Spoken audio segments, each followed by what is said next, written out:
નમસ્કાર મિત્રો, સ્વાગત છે તમારું આપ સૌની સિયારી ચેનલ ગુજરાતી સાહિત્ય વિદ નિકુંજ યુટ્યુબ ચેનલમાં. હું નિકુંજ પરમાર આપ સૌનું તદિલથી આજના વિડીયોમાં સ્વાગત કરું છું. મિત્રો, આજના વિડીયોમાં ચર્ચા કરીશું આપણે પેન્શનને લઈને સુપ્રીમ કોર્ટ તરફથી પેન્શનને મળ્યો આ મોટો ફાયદો અને આપ્યો મોટો ચુકાદો. મિત્રો, આખરે સુપ્રીમ કોર્ટે રાખ્યો રંગ.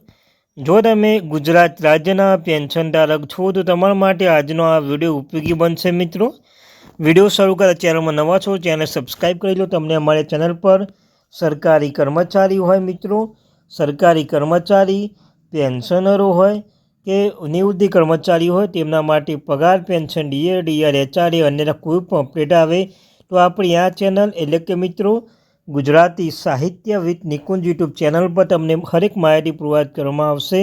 તો આપણી આ ચેનલને સબસ્ક્રાઈબ કરીને બેલ આઇકન બટન દબાવવાનું ભૂલશો નહીં. મિત્રો, તો ચાલો જાણીએ વિગતવાર માહિતી. મિત્રો, 8મા પગાર પંચ સમાચારમાં દેશના 50 લાખથી વધુ કેન્દ્રીય સરકારી કર્મચારી અને આશરે 6.9 મિલિયન પેન્શનો માટે રાહતના સમાચાર આવે છે. કેન્દ્ર સરકારે લોકસભાને સ્પષ્ટતા કરી છે કે 8મું પગાર પંચની રચના થઈ ગઈ છે અને તેની સંદર્ભ શરતો સૂચના 3 નવેમ્બર 2025ના રોજ જારી કરવામાં આવી છે. હવે બધાનું ધ્યાન નવા પગાર અને પેન્શનના નિયમો ક્યારે લાગુ થશે તેના પર કેન્દ્રિત છે. તો મિત્રો, આખરે જે 6.9 મિલિયન પેન્શનધારક છો તેમના માટે સ્પષ્ટતા કરવામાં આવી છે. લોકસભામાં 8મું પગાર પંચ બાબતે સ્પષ્ટતા કરવામાં આવી છે. તેવું કહેવામાં આવ્યું છે તેની રચના થઈ ગઈ છે. હવે તે સંદર્ભ શરતો 3 નવેમ્બર 2025ના રોજ જાહેર કરવામાં આવી હતી. હવે બધાનું જે ધ્યાન છે તે નવા પગાર અને પેન્શનના નિયમો ક્યારે લાગુ થશે તેના પર ધ્યાન છે. મિત્રો, ત્યારબાદ સરકારે કહ્યું છે કે કમિશન 18 મહિનાના અંદર તેની ભલામણો રજૂ કરશે. ત્યારબાદ કેન્દ્ર સરકાર સમય અને બજેટમાં ધ્યાન રાખીને તેમના અમલીકરણ અંગે નિર્ણય લેશે. આ માહિતી નાણાં રાજ્યમંત્રી પંકજ ચૌધરીને લોકસભાને એક લેખિત જવાબમાં આપી હતી.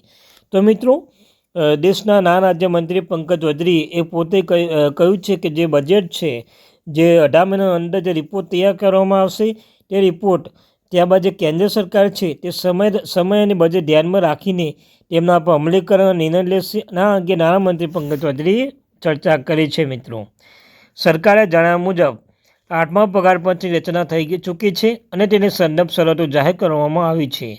કમિશનનો કાર્યભાર કેન્દ્ર સરકારના કર્મચારી અને સંરક્ષણ કર્મચારી, અખિલ ભારતીય સેવા અને કેન્દ્ર શાસિત પ્રદેશોના કર્મચારીઓ માટે પગાર, ભથ્થા અને પેન્શન માળખાની સમીક્ષા કરવાનો રહેશે. મિત્રો, સરકારે સ્પષ્ટતા કરી છે તે અમલીકરણની તારીખ અને ભંડોળ નિર્ણય કમિશનના ભલામણો પ્રાપ્ત થયા પછી લેવામાં આવશે. મિત્રો, લાભાર્થી કોણ હશે?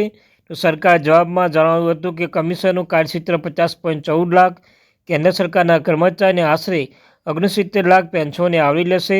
આમાં કેન્દ્ર સરકાર વિભાગો, અખિલ ભારતીય સેવાઓ, સંરક્ષણ દળો અને કેન્દ્ર શાસિત પ્રદેશો, ન્યાયતંત્ર સંસદ હેઠળની સંસ્થાઓને કર્મચારીનો સમાવેશ થાય છે. મિત્રો, સરકારે જણાવ્યું છે કે આ કમિશન અધ્યક્ષ નિવૃત્ત ન્યાયાધીશ રંજન પ્રકાશ દેસાઈ છે.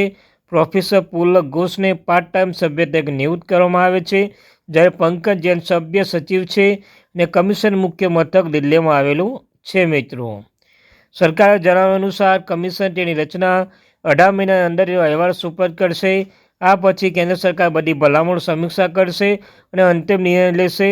એ શક્ય છે કે કમિશન કેટલાક મુદ્દાઓ પર વચગાળાનો અહેવાલ પણ સબમિટ કરી શકે છે, જેનાથી કેટલીક ભલામણો અમલ વહેલા થઈ શકે છે.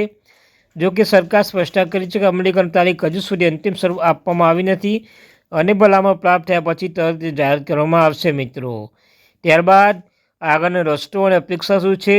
કર્મચારી અને કમિશન ઉત્સાહ અને આશાવાદી બંને છે.